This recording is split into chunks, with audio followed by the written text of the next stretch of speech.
कभी ऐसा महसूस हुआ है कि दिन रात की भागदौड़ और मतलब इतनी कड़ी मेहनत के बावजूद मन में कहीं एक खालीपन सा है? हाँ, होता है अक्सर। या फिर जब चीजें वैसी नहीं होती जैसी हमने सोची थी तो एक गहरी निराशा सी आ जाती है ना? बिल्कुल, उम्मीदें जो होती हैं। आज हम भगवत गीता के एक बहुत ही गहरे सिद्धांत कर्मयोग इस पर थोड़ी बात करेंगे।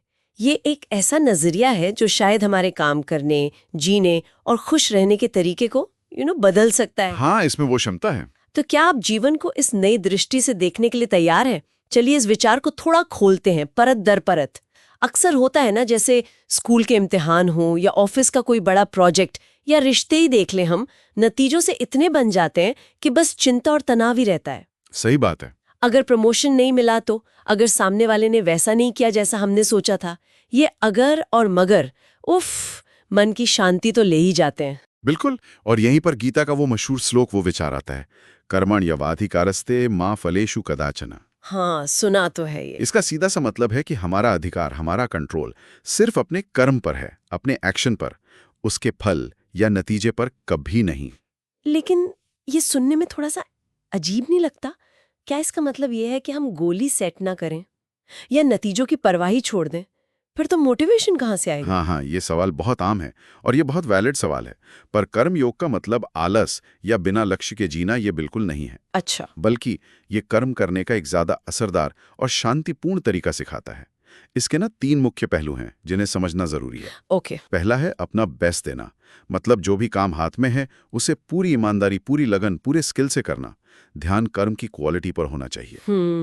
जैसे सोचिए, एक सर्जन है, वो अपना पूरा ध्यान ऑपरेशन पर लगाता है, अपनी पूरी काबिलियत लगा देता है। अब नतीजा क्या होगा वो कई और चीजों पर भी निर्भर करता है ना? लेकिन उसका काम है अपने हिस्से का कर्म बेस्ट तरीके से करना। ठीक है। हमारा प्रयास बीज बोने जैसा है, उसे सींचना है। फल कब और कैसा लगेगा ये सिर्फ हमारे हाथ में नहीं है। हाँ, ये बात तो है। दूसरा जरूरी पहलू है आसक्ति छोड़ना, मतलब परिणामों से इमोशनली डिटैच होना। ये मुश्किल लगता है थोड़ा। हाँ, मुश्किल है, लेकिन यहीं पर असली बात है। देखिए, दुख का बड़ा कारण अक्सर हमारी उम्मीदें और नतीजों से हमारा वो जो जुड़ाव होता है ना, वही है। जब हम फल की चिंता में डूबे रहते हैं तो काम बोझ लगने लगता है।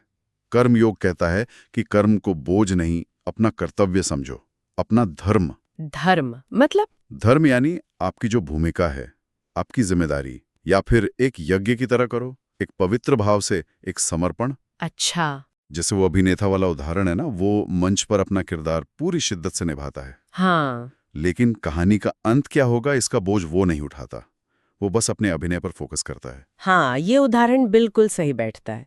वो अपना काम करता है, कहानी का अंत तो कोई और तय करता है। लेकिन ये आसक्ति छोड़ना कहना आसान है, खासकर जब बहुत कुछ दांव पर लगा हो। बिल्कुल बिल्कुल, ये प्रैक्टिस की बात है।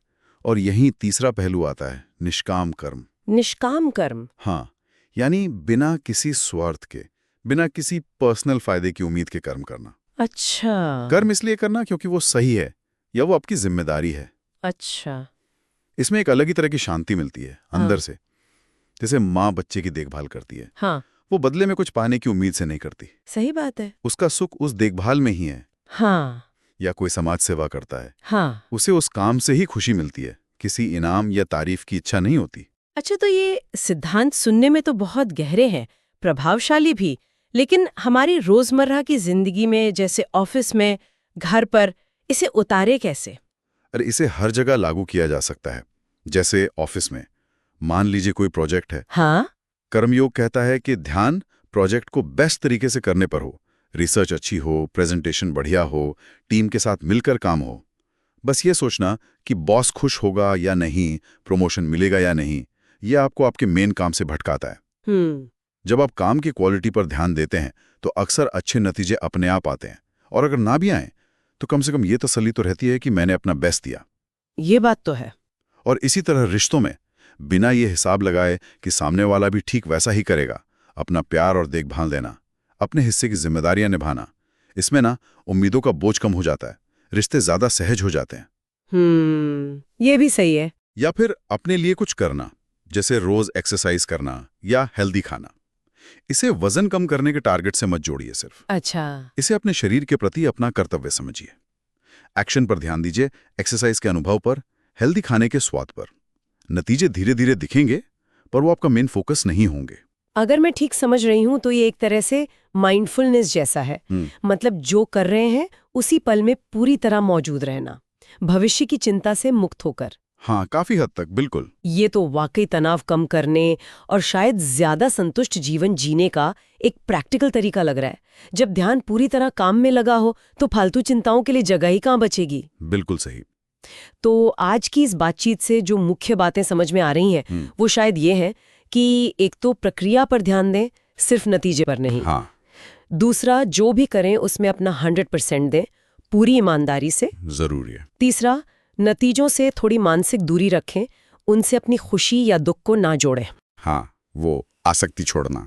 और चौथा, काम करने में ही एक सार्थकता, एक आनंद ढूंढने की कोशिश करें। जैसे कहते ना, आपका काम ही आपकी पूजा है। बिल्कुल। और जब हम इसे जीवन के बड़े दायरे में देखते हैं ना, तो इसके फायदे साफ हैं। आपकी काम करने की क्षमता बढ़ती है क्योंकि ध्यान नहीं बढ़ता। हाँ, मानसिक तनाव बहुत कम हो जाता है और जीवन में एक अलग तरह की शांति और संतोष आता है, चाहे हालात ऊपर नीचे होते रहें। उम्मीद है कर्म योग की ये गहरी समझ हमारे सुनने वालों को अपने जीवन को एक नए नजरिए से देखने और उसमें कुछ सकारात्मक बदलाव लाने के लिए प्रेरित करेगी। तो आखिर में ये सब किस ओर इशारा करता है? मतलब इसका निचोड़ क्या है? देखिए, एक विचारणीय प्रश्न यहाँ उठता है। अगर हमारा कर्म ही, हमारा एक्शन ही हमारा ध्यान बन जाए और वही हमारा इनाम भी, तो जीवन में जो चुनौतियां आती हैं, असफलताएं आती हैं, उनके प्रति हमारा नजरिया कैसे बदल सकता है? क्या वो हमें तोड़ने वाले संकटों के बजाय सीखने और आगे बढ़ने के मौके नहीं बन जाएंगे? ये सवाल, ये अपने आप में गहरे चिंतन का विषय है, सोचने लायक है।